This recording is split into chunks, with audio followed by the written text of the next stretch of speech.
নমস্কার বন্ধুরা, আপনারা কেমন আছেন? আশা করি সবাই ভালো আছেন। আমিও ভালো আছি। অনেক দিন পর আবার নতুন একটি ব্লগে আপনাদেরকে স্বাগত জানাই। দেখে তো বুঝতে পারছেন আমি কোথায় গিয়েছিলাম। আমি গিয়েছিলাম একটি অন্নপ্রাশন বাড়িতে। তো আমার ছোটো বোনের ছেলে অন্নপ্রাশন ছিল। দিনের বেলা সব রিচুয়ালগুলি করে নিয়েছিল ওরা। তো ওর বড় মা, মেঝো মা সবাই ওকে হলুদ মাখিয়ে স্নান করিয়ে দেবে। মালি, কি করছো তোমরা? হাত ধরে ধরে আমাকে হলুদ মাখাচ্ছ, ইয়েলো ইয়েলো করে দিচ্ছ, গামছা পরিয়ে গলায় মালা দিয়ে। ও মা, কি করছো আমাকে? আমি তো বুঝতেই পারছি না। বলি বাবালি, কি কিউট লাগছে ওকে। বেচারা মানে আনইজি ফিল করছে। তো আমাদের নিয়ম আছে যে বাচ্চা যখন প্রথম অন্ন বা ভাত মুখে দেয় তখন ঠাকুরের ভোগের প্রসাদটা মুখে দেয়, অন্ন প্রসাদটা মুখে দেয়। তো ওদের ঘরেও সেম নিয়মটা।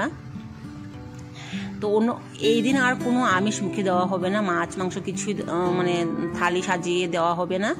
তো ওরা সব আয়োজন করেছিল মন্দির থেকে অন্নপ্রসাদটা নিয়ে এসে ওকে মুখে দিয়েছিল। তো আমার ছেলের সময় সেম হয়েছিল। আমরা একটি মন্দিরে সব আয়োজন করেছিলাম। তো ঠাকুরমশাই উনি রান্না বান্না করে আমার ছেলেকে অন্নপ্রসাদটা মুখে দিয়েছে। তারপর আমার বাবা আর আমার শ্বশুরমশাই অন্নপ্রসাদটা আমার ছেলের মুখে দিয়েছিল। আর আমরা তো অলরেডি ভেজিটেরিয়ান, আমরা কোনো আমিষের কোনো প্রশ্নই উঠে না। আমার মতে যে বাচ্চা যখন প্রথম অন্নপ্রসাদ অন্ন মুখে দেয় তখন অন্ন ভোগটাই, ঠাকুরের অন্ন ভোগটা দেওয়াটা সবচেয়ে আমার কাছে বেটার লাগে। জানি না কার কী নিয়ম, কিন্তু বাচ্চা তো একটা ভগবানের রূপ হয়। তার জন্য আমি বলছি যে বাচ্চাকে প্রথম অন্নপ্রসাদটা প্রসাদ হিসাবে মুখে দেওয়াটা আমার কাছে সবচেয়ে বেটার লাগে। তো বেচারা দেখুন মালা কামড়িয়েছে, কি করব, দিশাহারা হয়ে গেছে। চারিদিকে কি দেখছে, এত আইটেম, বাবা আমি খাবো কি করলে এত আইটেম। বাবা কি করছে, আমাকে ধুতি পাঞ্জাবি পরিয়ে আমাকে কি করছে। বলি বাবালি। তো আমার বোন সকাল থেকে ফোন করেই যাচ্ছে যে কখন আসবি। তো ফট করে তো আসা যায় না। তো আমার হাজব্যান্ড ডিউটি সেরে ঘরে এসে রেস্ট করে তারপর আমার ছেলেকে স্কুল থেকে নিয়ে এসে ওকে খাইয়ে দিয়ে ঘুম পাড়িয়ে তারপর আমরা রেডি সেডি হয়ে বের হয়েছিলাম। আমরা সন্ধ্যা 8 ঘন্টা আগে বের হয়েছিলাম। তো সবারই তো সংসার থাকে না, তো সংসারে কাজ বাজ থাকে সবারই, তো হট করে তো আসা যায় না। তো আমরা সন্ধ্যা নাগাদই ওদের ঘরে পৌঁছে গিয়েছিলাম। তো ওরা রাত্রিবেলা পার্টিটা অ্যারেঞ্জ করেছে, কারণ রাত্রিবেলা সবাই আসতে পারবে। কারণ যারা সার্ভিসম্যান, যারা বিজনেসম্যান, তারা তো দিনের বেলা আসা ইম্পসিবল। তার জন্য ওরা রাত্রিবেলায় পার্টিটা অ্যারেঞ্জ করেছে। ফার্স্ট গেস্ট হিসাবে আমরাই এসেছিলাম নাকি, গেস্ট হিসাবে আমরাই এসেছিলাম। ওদের ঘরে এসে দেখি সবাই রুমে আছে, কেউ রেডি হয়নি। তো আমরা 7টা নাগাদই আমরা পৌঁছে গেছি ওদের ঘরে। দেখুন চেয়ারগুলি এত ফাঁকা। আর সন্ধ্যাবেলা কে বা আসবে, সবাই তো 9টা 9:30 নাগাদ সবাই আসবে। এসে দেখি আমার শুধু মাসি এসেছিল। ওলি বাবালি, বড় মশাই ঘুমাচ্ছে, সারাদিন কি দখল গেছে আমার উপর, আমি আর সহ্য করতে পারছি না গো। কি করম বাবা, তোমরা যা খুশি করো, আমি আর পারছি না। আমি অল্প ঘুমাই, মা পরে আমার লেডি সিটি করে বের করে দেবে সাজুগুজু করে। সবাই তো আমাকেই দেখবে, সবাই গিফট হাতে করে নিয়ে আসবে।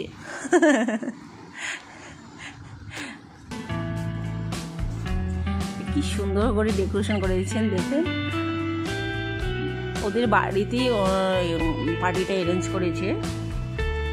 আরেকটা জিনিস দেখাবো, দেখুন কাঁঠাল গাছের মধ্যে বেলুন ধরেছে। তো আমার মাসির সঙ্গে আমার হাজব্যান্ডের কথা বলতেছে। আমার মা বাবা আসতে পারেনি, আমার বাবা হঠাৎ করে শরীরটা খারাপ করেছিল, তার জন্য বাবা আসতে পারেনি। আমার বাবার বয়স হয়েছে, তো তার জন্য কি বয়স্ক মানুষের পট করে শরীরটা খারাপ করে এটা বলা যায় না। বড় মশাই হাজির। চারিদিকে ঘুরে দেখছি, এসব কি দেখি আমি, চারিদিকে মানুষ আর মানুষ, ফ্লাওয়ার, লাইট আর লাইট। এত শান্ত ছেলে না, কি বলবো, এত লোকজন দেখে তাও কাঁদছে না, এত চুপচাপ, তাও মানে কি আনইজি ফিল করছে ও।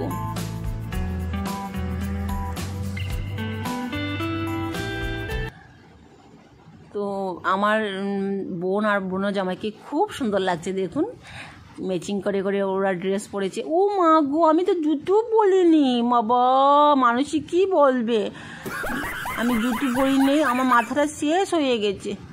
ওহো, দাঁড়াও দাঁড়াও, আমি অল্প জুতো পরে নিই, তারপর তোমরা ফটোশ্যুট করবে। হ্যাঁ, এখন ফটোশ্যুট করো। মালি, বাবা মার সঙ্গে বসে রয়েছি আমি।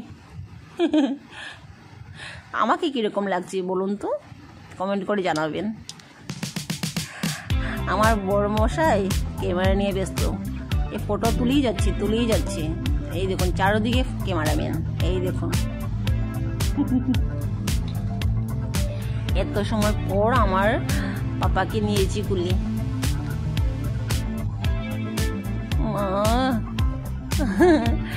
মাসি কুলে উঠেছে, বড় মাসি কুলে উঠেছে, এত সময় পরে আমি বড় মাসি কুলে উঠেছি।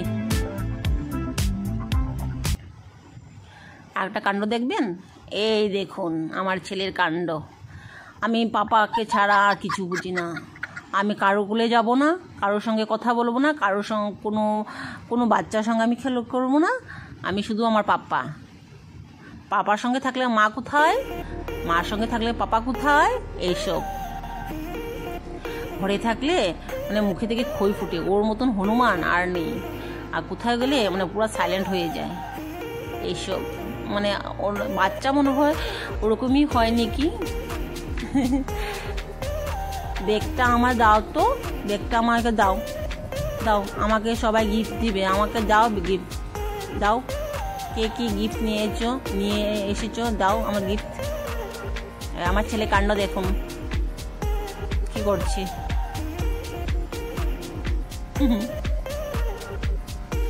আমার ছেলে না মানে ঘরে একা থাকতে থাকতে এমন মানে ইয়ে হয়েছে না, হ্যাবিট হয়েছে না, কি বলবো, মানে ভিড় ভাট্টা ওর পছন্দই হয় না। ওহ বেচারা কি আনকমফোর্ট ফিল করছে। মা আমার পাঞ্জাবিটা খুলে যাচ্ছে তো, আমার পাঞ্জাবিতে লাগিয়ে দাও না মা, মানুষ কি বলবে, হ্যাঁ আমাকে কি বলবে, সবাই তো আমাকেই দেখছে, মা পাঞ্জাবিতে লাগিয়ে দাও, তাড়াতাড়ি লাগিয়ে দাও। তো ওরা না বহুত রিকোয়েস্ট করেছে চা খাওয়ার জন্য, আমার বোনের ফ্যামিলির মানুষে। তো এত গরম ছিল না, প্রচণ্ড গরম ছিল, তার জন্য আমি কোল্ড ড্রিঙ্কস খেয়েছি। একটু ঠান্ডা মানে কোল্ড ড্রিঙ্কসটা খেয়ে না এত ঠান্ডা ফিল হয়েছে না, আর এত ভিড়ের মধ্যে না প্রচণ্ড আরও গরম লাগে। আর ওদিন মানে অনেক গরম পড়েছিল। আমার বাবার বাড়ি থেকে সবাই এসেছিল, দেখুন দুই শ্রীদেবী, আমার বোন আর আমার কাকাতো বোন। ওরা সোফার মধ্যে সিংহাসনে বসে রয়েছে, আর বড় মশাই নিচে। এই দেখুন বড় মশাই কাপড় কামড়াচ্ছেন, আর একজনে দেখুন নখ কামড়াচ্ছেন, আরেকজন দেখুন অ্যাক্টিং করে করে সামনে আসবে, দেখাচ্ছি। এই দেখুন বাচ্চা মনে হয় ওরকমই হয়নি কি, এক এক ধরনের এক এক টাইপের বাচ্চা। কোথাও গেলে না, কোনো অকেশন বা কোনো পার্টিতে গেলে না বাচ্চার না দেখলে না মানে কি বলবো, কত ধরনের যে বাচ্চা থাকে না। তো আমরা বেশি রাত্র করিনি, আমরা 11টা নাগাদ আমরা চলে এসেছি, মানে 11টা নাগাদ খেয়ে দিয়ে আমরা চলে এসেছিলাম। আমরা তো সবার সঙ্গে খেতে বসতে পারি না, আমরা তো ভেজিটেরিয়ান, তার জন্য ওরা ওদের ডাইনিং রুমে আমাদেরকে মানে খাবার দিয়েছিল। তো আমার বোন ওর যা আর ভাসুরের সঙ্গে সবাইয়ের সঙ্গে ফটো তুলছে, ওরা আমাদেরকে না বলছে থাকার জন্য, কিন্তু থাকতে পারিনি, কারণ কি আমার হাজবেন্ডের ডিউটি ছিল, তার জন্য মানে আমরা থাকতে পারিনি আর কি। তো ওরা অনেক রিকোয়েস্ট করেছে থাকার জন্য। তো আমার ভিডিওটি যদি ভালো লাগে প্লিজ কমেন্ট করে জানাবেন। বাই।